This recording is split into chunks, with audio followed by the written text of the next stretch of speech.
बायको सेक्स करण्यास नकार देत असेल तर या 5 गोष्टी तिच्या मनासारख्या करा. ती तुम्हाला कधीच दुखावणार नाही. जर तुमची पत्नी तुमच्यासोबत असताना जास्त हसत नाही, जास्त बोलत नाही आणि जवळीत टाळू लागली असेल तर हा संकेत धोक्याचा आहे आणि आजच बदल करणं गरजेचं आहे. आज अनेक नात्यांमध्ये एक शांत पण गंभीर समस्या दिसते. बाहेरून सगळं ठीक वाटतं, पण आतून पार्टनर इमोशनल आणि फिजिकल पातळीवर समाधानी नसतो. अनेक पुरुषांना असं वाटतं की आपण आपली जबाबदारी पूर्ण करत आहोत, पण तरीही पत्नी किंवा पार्टनर आनंदी का नाही हा प्रश्न सतत पडतो. खरं सांगायचं तर ही समस्या शरीराची नाही, तर समज आणि संवादाची आहे. कारण महिलांसाठी जवळीक ही फक्त शारीरिक क्रिया नसून ती भावनिक, मानसिक आणि सुरक्षिततेशी जोडलेली असते. जेव्हा ही गोष्ट दुर्लक्षित केली जाते, तेव्हा हळूहळू महिलांना इंटिमेसीमध्ये रस उरत नाही. त्यांना स्वतःमध्येच काहीतरी कमी आहे असं वाटू लागतं आणि नात्यात अंतर निर्माण होतं. आजच्या या व्हिडिओमध्ये आपण कोणतेही अश्लील तपशील न देता पूर्णपणे शैक्षणिक आणि सुरक्षित पद्धतीने अशा काही महत्त्वाच्या गोष्टी समजून घेणार आहोत, ज्या बहुतेक पुरुष अनाहूतपणे मिस करतात. या गोष्टी समजून घेतल्या तर नात्यातील जवळीक, विश्वास आणि समाधान नक्कीच वाढू शकतं. सर्वात आधी हे लक्षात ठेवा की महिलांसाठी इंटिमेसी ही मेंदूपासून सुरू होते.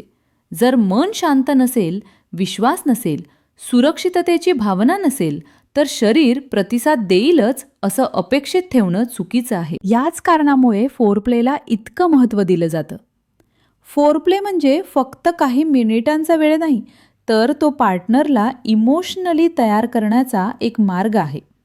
बोलणं, ऐकून घेणं, हलकासा स्पर्श, डोळ्यात डोळे घालून संवाद साधणं, या सगळ्या छोट्या गोष्टी महिलांसाठी खूप मोठा फरक घडवतात.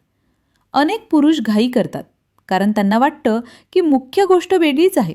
पण महिलांसाठी मुख्य गोष्ट म्हणजे त्या क्षणात सुरक्षित आणि स्वीकारला गेल्यासारखं वाटणं. दुसरी महत्त्वाची गोष्ट म्हणजे बॉडी अवेअरनेस. प्रत्येक व्यक्तीचं शरीर वेगळं असतं. एकाच पद्धतीने सगळ्यांवर तेच परिणाम होतील असं नाही.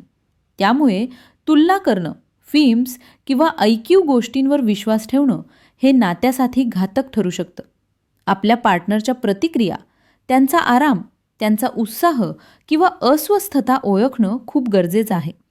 हे तेव्हाच शक्य होतं जेव्हा तुम्ही लक्ष देऊन आदराने आणि संयमाने जवळ जाता. तिसरी अत्यंत महत्त्वाची गोष्ट म्हणजे संवाद. इंटिमेसी दरम्यान किंवा त्याआधी संवाद नसेल तर अनेक गैरसमज निर्माण होतात. महिलांना त्यांच्या शरीराविषयी, त्यांच्या दिसण्याविषयी, त्यांच्या भावना याविषयी सकारात्मक शब्द ऐकायला आवडतात. कौतुक, ॲप्रिशिएशन आणि बॉडी पॉझिटिव्हिटी यामुळे आत्मविश्वास वाढतो. अनेक वेळा महिलांच्या मनात आधीच शंका, भीती किंवा असुरक्षितता असते. अशा वेळी सकारात्मक संवाद त्यांना खुलं होण्यासाठी मदत करतो. याचा अर्थ खोटं बोलणं नाही, तर जे खरंच चांगलं वाटतं ते प्रामाणिकपणे व्यक्त करणं. चौथी गोष्ट म्हणजे एक मोठा गैरसमज. इंटिमेसी म्हणजे फक्त एक ठराविक कृती. प्रत्यक्षात महिलांसाठी एकूण अनुभव महत्त्वाचा असतो. योग्य वेळ, योग्य गती, योग्य लक्ष आणि पार्टनरच्या भावनांचा आदर हे सगळं मिळून समाधान तयार होतं. घाई, दबाव किंवा अपेक्षा ठेवणं यामुळे उलट परिणाम होऊ शकतो. जेव्हा पुरुष फक्त स्वतःच्या समाधानावर लक्ष केंद्रित करतात, तेव्हा महिलांना दुर्लक्षित केल्यासारखं वाटतं आणि हळूहळू त्यांचा रस कमी होतो. पाचवी आणि सर्वात महत्त्वाची गोष्ट म्हणजे कन्सेंट आणि कम्फर्ट. कोणतीही जवळीक ही परस्पर संमतीवर आधारित असली पाहिजे.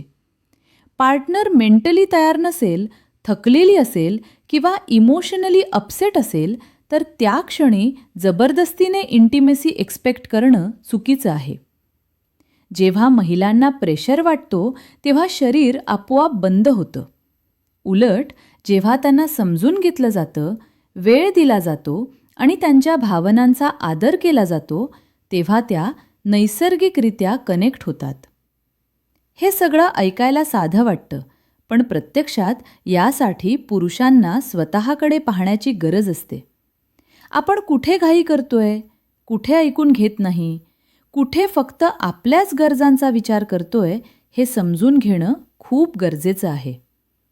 इंटिमेसी म्हणजे परफॉर्मन्स नाही, ती पार्टनरशिप आहे. दोन लोकांनी एकमेकांच्या भावना, गरजा आणि मर्यादा समजून घेणं म्हणजे खरी जवळीक. आज अनेक महिलांना असं वाटतं की त्यांना इंटिमेसी आवडत नाही, पण प्रत्यक्षात समस्या इंटिमेसीची नसून अनुभवाची असते.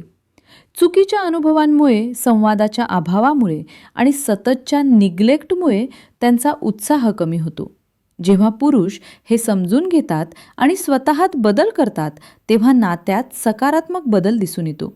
शेवटी एवढंच लक्षात ठेवा की चांगली जवळीक ही एका दिवसात तयार होत नाही.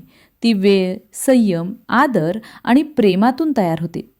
जर तुम्ही तुमच्या पार्टनरला समजून घ्यायला सुरुवात केली, त्यांच्या भावना ऐकून घेतल्या आणि त्यांना सुरक्षित वाटेल असं वातावरण दिलं, तर नात्यातील क्लोजनेस आपोआप वाढेल.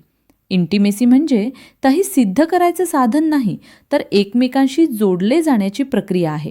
आणि ही प्रक्रिया जितकी शांत, आदरपूर्ण आणि प्रामाणिक असेल, तितकं नातं अधिक मजबूत होईल. या सगळ्या गोष्टी समजून घेतल्या की एक महत्त्वाची जाणीव होते, ती म्हणजे नात्यातील जवळीक ही फक्त बेडरूमपुरती मर्यादित नसते. दिवसभरात तुम्ही पार्टनरशी कसं वागता, तिचं ऐकून घेता का, तिच्या भावना महत्त्वाच्या मानता का, याचा थेट परिणाम इंटिमेसीवर होतो.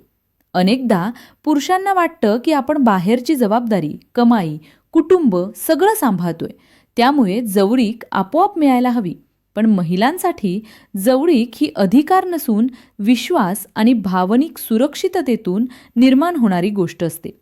जेव्हा पार्टनरला असं वाटतं की तिला समजून घेतलं जातं, तिच्या थकव्याची, तणावाची, मूडची कदर केली जाते, तेव्हा तिचं मन हळूहळू मोकळं होतं. आणि जिथे मन मोकळं होतं, तिथे शरीरही साथ देतं. उलट सतत इग्नोर केलं गेलं, संवाद नसेल, फक्त अपेक्षा असतील, तर नातं औपचारिक बनतं. अशा नात्यात इंटिमेसी म्हणजे कर्तव्य वाटू लागतं, आनंद नाही. म्हणूनच स्वतःला हा प्रश्न विचारणं खूप गरजेचं आहे की मी माझ्या पार्टनरला खरंच ऐकून घेतो का? तिच्या भावना व्हॅलिडेट करतो का? की फक्त माझ्या गरजांवर लक्ष केंद्रित करतो? बदलाची सुरुवात नेहमी स्वतःपासून होते. लहान लहान बदल, जसं की वेळ देणं, प्रेमाने बोलणं, आदर दाखवणं, हे सगळे मिळून मोठा फरक घडवू शकतं. आजही समाजात या विषयावर मोकळेपणाने बोललं जात नाही. त्यामुळे अनेक पुरुष चुकीच्या माहितीवर, अफवांवर किंवा अवास्तव अपेक्षांवर विश्वास ठेवतात. पण खरं समाधान हे कोणत्याही ट्रिकमध्ये नसून समजूतदारपणात आहे. जेव्हा तुम्ही इंटिमेसीला परफॉर्मन्स म्हणून न पाहता एक शेअर्ड एक्सपिरियन्स म्हणून पाहायला लागता, तेव्हा नातं आपोआप मजबूत होतं. हे सगळं एका दिवसात होईलच असं नाही. संयम लागतो, शिकायची तयारी लागते आणि इगो बाजूला ठेवावा लागतो. पण जे पुरुष हा प्रयत्न करतात, तेच खऱ्या अर्थाने सुखी नात्याचा अनुभव घेतात. कारण खरी जवळीक ही जबरदस्तीने नाही, तर विश्वासातून तयार होते. आणि जिथे विश्वास असतो, तिथे समाधान आपोआप येतं.